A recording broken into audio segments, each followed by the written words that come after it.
Hello guys, welcome और welcome back to my YouTube channel. I hope आप लोग अच्छे होंगे। I am also good and I am uploading this video after a long time, I know. तो ये video होने वाली है अ क्विक रिवीजन नोट्स के ऊपर। अभी फर्स्ट ईयर वालों की यूनिवर्सिटी आने वाले हैं 2 मंथ्स में, 1 मंथ में।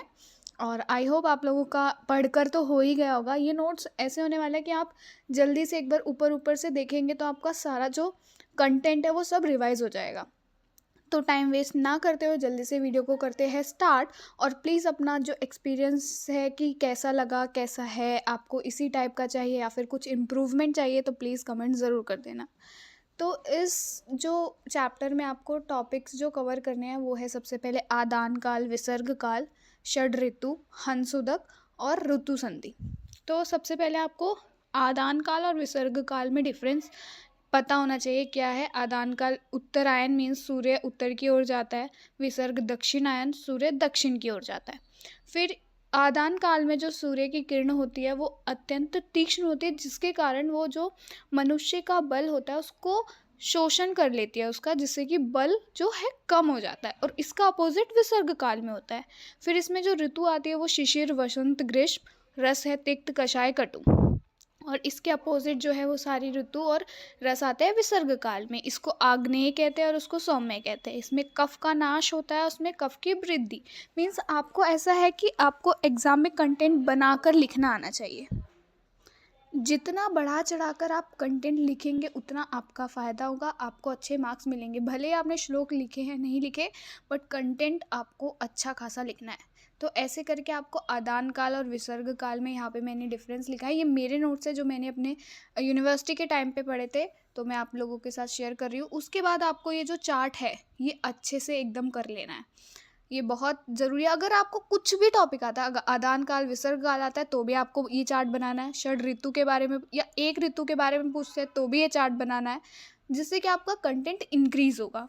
फिर सब जो अलग अलग ऋतु है, जैसे हेमंत ऋतु में क्या होती है, शीतकाल में जब ठंडी ठंडी हवा चलती है तो उससे शरीर को स्पर्श करने के कारण जो शरीर की गर्म हवा है वो अंदर ही रह जाती है, बाहर नहीं निकल पाती, जिससे क्या होता है जो जाठर अग्नि है वो प्रदीप्त हो जाती है, बलवान हो जाती है। मनुष्य को इस टाइम पे गुरु पदार्थ का सेवन करना चाहिए, क्योंकि अगर वो ऐसा नहीं करेगा तो जाठर अग्नि अपने जो धातुओं को सुखाएगी, उसको खा जाएगी या फिर उसको कम कर देगी। उसके जो अगर उसको ईंधन सही प्राप्त नहीं होगा, तो इसलिए मनुष्य को गुरु पदार्थ का सेवन इस टाइम पे करना चाहिए हेमंत ऋतु में। फिर पत्ते आहार जैसे दुग्ध से बने पदार्थ, गन्ने के रस से बने पदार्थ, विहार, अभ्यंग, तेल मालिश, ऐसे सब आपको यहाँ पे मैंने शिशिर, वसंत, ग्रीष्म, वर्षा सब में सबका दिया है, शरद का।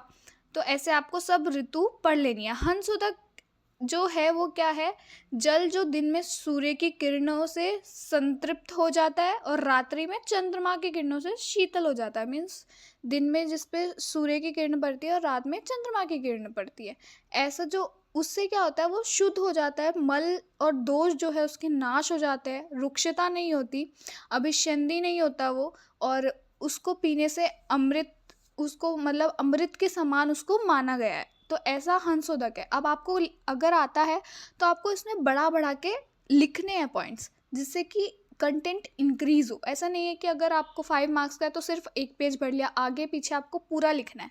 अगर आप जितना ज़्यादा लिखेंगे आपको उतने मार्क्स मिलेंगे। ऋतु संधि क्या है, अगर एक ऋतु खत्म हो रही है तो उसका अंतिम सप्ताह और जो ऋतु आने वाली है तो उसका जो स्टार्टिंग का सप्ताह है उसके बीच का जो गैप है उसको ऋतु संधि कहा गया है। तो इसमें क्या है, आपको आहार को छोड़ना कैसे है और आहार को एक्सेप्ट कैसे करना है जो आने वाली है। जैसे हेमंत ऋतु अगर ख़त्म हो रही है तो शिशिर के जो आहार है उसका सेवन धीरे धीरे स्टार्ट करना है। ऐसे नहीं है कि अगर हेमंत का ख़त्म हो गया तो सारे हेमंत के आहार एकदम से छोड़ देना और शिशिर का एकदम से ले लेना है, तो ऐसा बिल्कुल नहीं है, क्योंकि उससे रोग उत्पन्न होते हैं। तो कैसे हमें छोड़ना चाहिए, कैसे उसको एक्सेप्ट करना चाहिए, वो ऋतु संधि के आधार पर हम जान सकते हैं। तो ऐसा आपको बढ़ा चढ़ा कर वहाँ पे लिखना है एग्ज़ाम में। और ये जो है बहुत ज़्यादा शॉर्ट में है, आप इसकी वजह से आप पढ़ सकते हैं कि आहार क्या चाहिए, विहार क्या चाहिए, अपथ्य चीज़ें क्या है। तो आप अपने कंटेंट को इंक्रीज़ कर सकते हैं। तो ये थे शॉर्ट नोट्स जिसको आप पढ़ के अपने चैप्टर की, थर्ड चैप्टर की, जिसको हम ऋतुचर्या अष्टांग का चैप्टर है, तो आप अपने रिवाइज़ कर सकते हैं। और प्लीज़ कमेंट करके ज़रूर बताएं कि मैं पूरे जो मेरे नोट्स हैं उनको एक्सप्लेन करूँ या फिर ऐसे आपको कंफर्टेबल है।